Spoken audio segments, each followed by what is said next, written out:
Hey, how's it going, everybody? I just wanted to make a quick video on the settings that you'd need in order to make Legend of Zelda Skyward Sword motion control proof.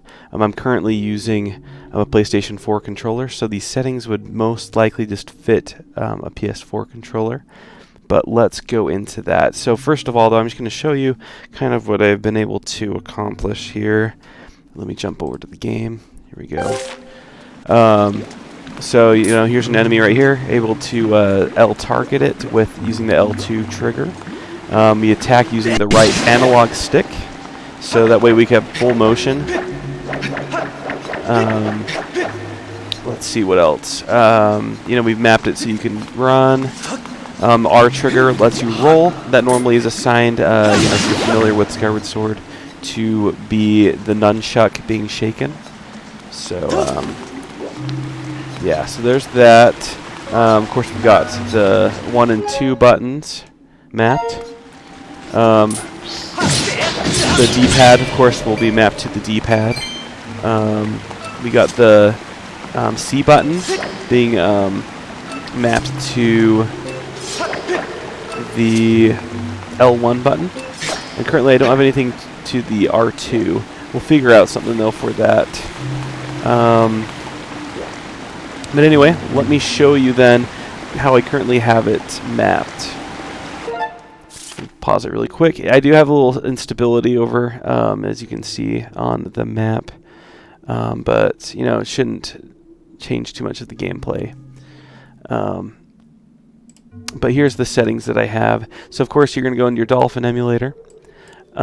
You're going to go into options and then controller settings. And of course, this is what comes up. So, of course, this first section is going to be the GameCube controllers, but we're working with Wiimotes. So the Wii remotes, you want to select emulated Wii remote. Go ahead and click on configure there. So this is what I have it set up as. You want to change the device to wireless controller, which I have. And then go ahead and just assign the buttons that you'd be more comfortable with. Of course, the A button is going to be the face A button on the Wiimote. The B button is going to be the trigger on the back of the Wiimote. And the 1 and 2 buttons. So I assign those to the face buttons. I believe I have the A button as the cross, the B button as the square, and then I've got, I believe, the 1 button as triangle, and then I've got circle for those. These can be changed, though, into more important functions as you see fit, because these buttons are not very important in the game. The plus and minus, of course, we got the plus button is going to be the options button on the PS4 controller, and the minus is the share button on the controller. D-pad, obviously we've got that attached to the D-pad. We want to make sure the nunchuck is selected, and also go ahead and attach Motion Plus. If you get rid of that, then you can't play Skyward Sword because it requires a Wii Motion Plus. So moving on, I wasn't sure if you needed shake necessarily for the Wiimote itself. I didn't add it, and I've been doing just fine without it. As far as point, you're going to want to make this your right analog stick. So make your analog stick up. Of course, that's going to be up on the analog stick, down, same thing, left and right. Recenter, that's what I have my R1 button, is it's going to recenter the pointer.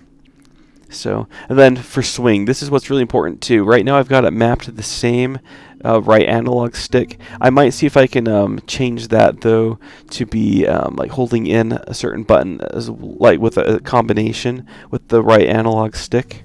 Because of right now, I think this is going to create some issues with like the bow, or getting something that you need to aim with, like the beetle.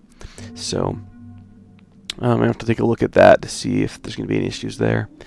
As far as everything else, though, I didn't mess anything with this accelerometer or the gyroscope, but you do need to make the nunchuck. This is going to be your left analog stick, so up, down, left, and right on your analog stick. And of course, right there you can test for any dead zones.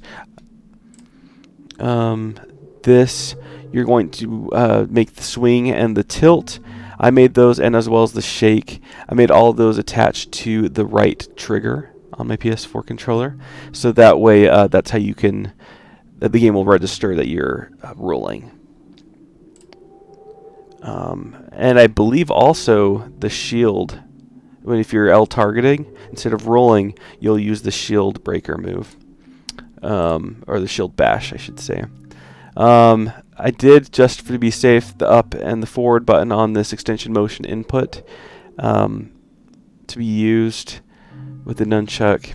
But anyway, guys, and then of course what I did was I ended up saving the profile. And so that way I can come back to it, or I can export it later on. But anyway, guys, this is just a little walkthrough on how you can, use your PC to play Skyward Sword without having to use a Wiimote. But yeah, let me know if you want to see more videos like this. I've got some other ideas too on how to make, especially some of these touch controls or motion control games easier to play, especially more accessible through the Dolphin emulator. But anyway, let me know if you want to see more of this type of thing. Leave a like, subscribe if you haven't already. That helps me out, and also kind of gives me any idea too of what you guys want to see in the future for future videos. But anyway, I hope you guys have a good day or night when you're watching this, and we'll catch you in the next video.